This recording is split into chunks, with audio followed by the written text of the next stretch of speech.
जादुई चूड़ियों का जादू। बहुत समय पहले की बात है। रामपुर नामक गांव में रूबी अपने चाची के साथ रहती थी, क्योंकि कुछ समय पहले कोरोना में उनके माता पिता का मृत्यु हो गई थी। तभी रूबी की चाची निर्मला जमीन के लालच में अपने भतीजी को अपने घर ले आती है। निर्मला की दो अपनी बेटी थी, खुशी और मुस्कान। निर्मला अपनी दोनों बेटी को शहजादियों की तरह रखती थी और उससे वह घर की कोई काम नहीं करवाती थी।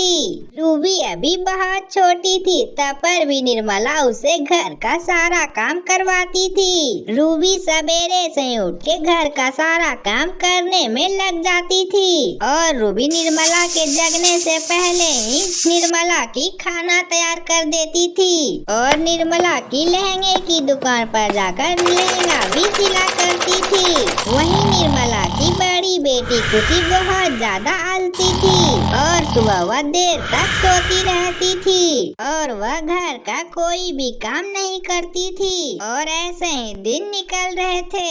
एक दिन की बात है, एक दिन रूबी लेट से सोने के वजह से सुबह देर से जगती है। वो जल्दी जल्दी घर का सारा काम करके निर्मला की लहंगे की दुकान पर भूखी पेट ही काम करने चली जाती है। आ गई महारानी सोकर। ये कहकर निर्मला रूबी को बहुत ज्यादा खरी खोटी सुनाती है। गुस्से में रूबी को एक थप्पड़ भी लगा देती है। फिर रूबी रोते हुए वहाँ से चली जाती है और अपने कामों में लग जाती है। इसी तरह रूबी जब भी लेट होती तो निर्मला से खरी खोटी सुनना पड़ता था।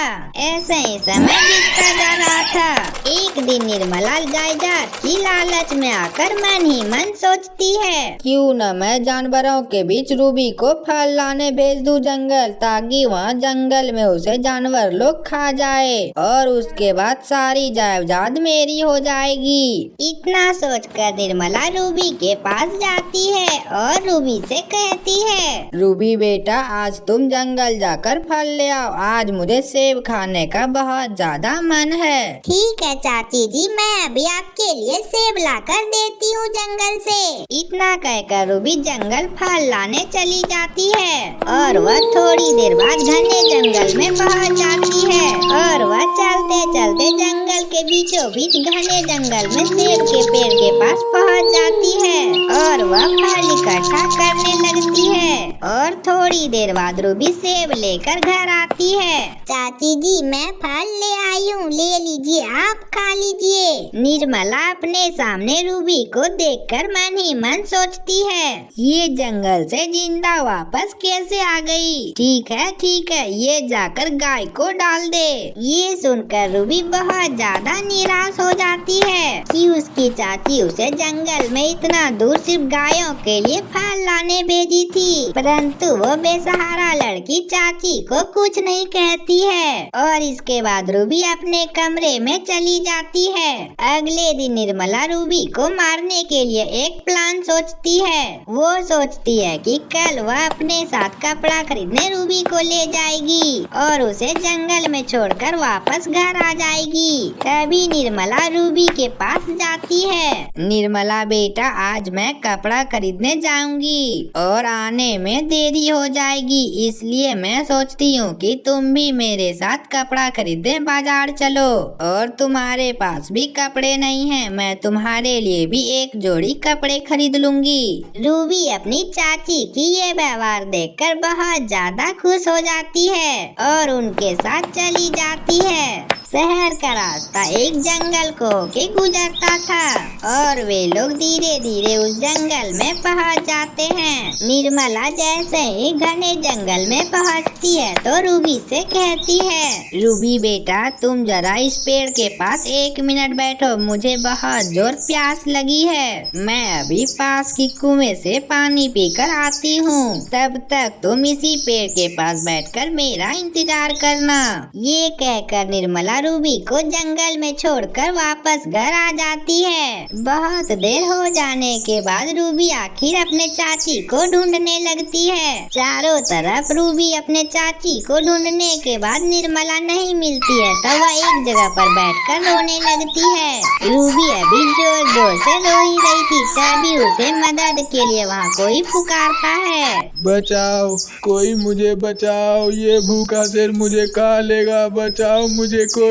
रूबी बूढ़ी दादी की आवाज सुनकर दौड़कर वहाँ पर जाती है और वह देखती है कि बूढ़ी दादी के ऊपर एक बूढ़ा शेर आ रहा है। तभी रूबी जान की परवाह किए बगैर एक डंडा लेकर शेर के पास जाती है और उसे भगाने की कोशिश करती है। हे हंस हंस हुर्र, ए शेर भाग जा, तू मेरी दादी के पास से भाग जा। रूबी के इतना कहते हैं शेर वहाँ से रूबी के हाथ में लाठी को देखकर भाग जाता है। प्यारी बच्ची, तुम्हारा क्या नाम है? आज तो मेरी जान बचाकर मेरे ऊपर बहुत बड़ा उपकार की है। अगर तू आज सही समय पर आकर मेरा जान नहीं बचाती तो वह शेर मुझे आज कच्चा खा जाता। दादी जी, मेरा नाम रूबी है और ऐसी कोई बात नहीं है, ये तो मेरा फर्ज था।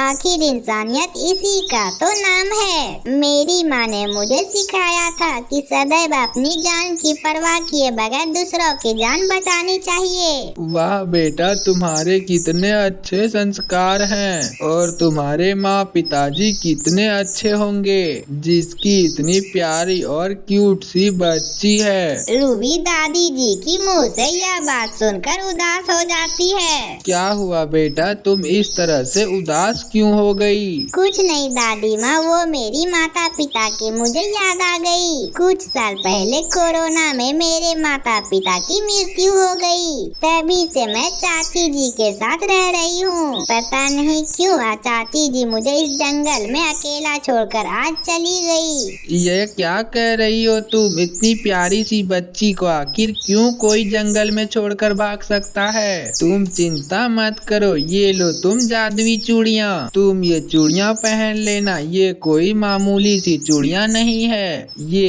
एक जादुई चूड़ियाँ है। ये चूड़ियों को पहनने के बाद तुम्हारे सामने एक घर प्रकट होगा। फिर रूबी दादी का धन्यवाद कहकर अपने साथ वह चूड़ी को लेकर चली जाती है। इसके बाद रूबी जंगल के बीचों बीच वह चूड़ियों को पहन लेती है और देखते ही देखते वहाँ पर एक खूबसूरत घर प्रकट हो जाता है। और रूबी जैसे ही उस घर के अंदर जाती है तो घर के अंदर बहुत सारा सोना चांदी एवं पैसों का ढेर था और घर में रहने वाले हर तरह के सुख सुविधा थे। और रूबी वापस लौटकर घर कभी नहीं जाती और वह खुशी खुशी उसी घर में अपना जिंदगी बिताने लगती है। तो हमारे प्यारे दोस्तों, कैसी लगी हमारी कहानी? अगर अच्छी लगी हो तो वीडियो को लाइक करके चैनल को सब्सक्राइब करना न भूलें। मिलते हैं अगले वीडियो में, तब तक के लिए बाय बाय।